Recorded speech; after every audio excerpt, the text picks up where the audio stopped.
ଓହୋ କି ଶୀତ। ଦେଖ ମୋ ନାଟୁଆଙ୍କୁ ଓଢ଼ଣ ଷଷ୍ଠୀରେ ଶୀତ ବସ୍ତ୍ର ପିନ୍ଧି କେମିତି ଘୋଡ଼ ଲାଗି ବେଶ ହୋଇଛନ୍ତି ଆମ ମନୁଆ ଠାକୁର। କ'ଣ ଶାନ୍ତି, ରାତି ବଢ଼ିଲେ ଶୀତ ବଢ଼ୁଛି ନାହିଁ? ଆଚ୍ଛା, କି ନାଟ ତମର ହୋ।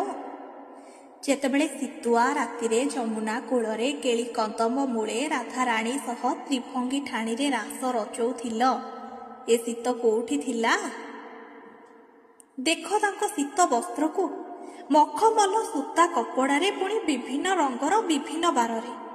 ରବିବାରେ ନାଲି, ସୋମବାରେ କଳା ଛିଟା ମିଶା ଧଳା, ମଙ୍ଗଳବାରରେ ପଞ୍ଚ ରଙ୍ଗ ମିଶା, ବୁଧବାର ଦିନ ନୀଳ, ଗୁରୁବାର ଦିନ ହଳଦିଆ, ଶୁକ୍ରେ ଧଳା, ଶନିରେ କଳା।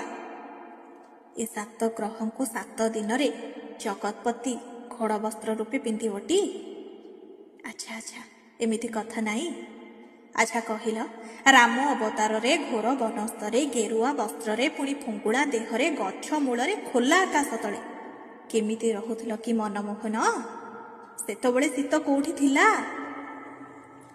ଆଜି ବଡ଼ ମନ୍ଦିର, ବଡ଼ ରତ୍ନ ସିଂହାସନ ଉପରେ ବସିଛ, ପବନ ଟିକେ ବାଜିବନି ମୋ ଦେହରେ, ସେଥିପାଇଁ ମେଘନାଦ ପାଚେରି ରଖିଛ। ଦେହରେ କାକର ଟୋପା ଛାଡ଼, ପାଣି ମୁଣ୍ଡେ ବି ପଡ଼ିବନି ବୋଲି ସେବକ ସେବାୟତ ରଖିଛ। ତାପରେ ବି ଏତେ ଶୀତ? ଆଚ୍ଛା ହଉ ହେଲା, ଘୋଡ଼ ଲାଗିରେ ଭୂଷିତ ହେଇ ଭଲରେ ଥାଅ, ନହେଲେ ଥଣ୍ଡା ଧରିବ ଯେ। ଘୋଡ଼ ଲାଗି ବେଶ